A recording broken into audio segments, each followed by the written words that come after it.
కళ్యాణం ఇది కనివిని ఎరుగని కళ్యాణం శుభతరుణం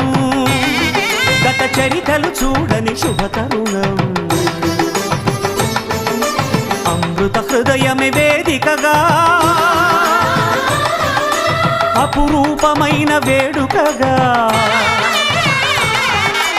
ఏ మనసు సొంతమో తెలిసిన చల్లని స్నేహం జరిపించే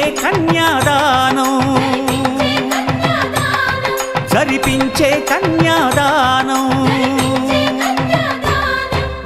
కళ్యాణం ఇది కనివిని ఎరుగని కళ్యాణం శుభతరుణం గత చరితలు చూడని శుభతరుణం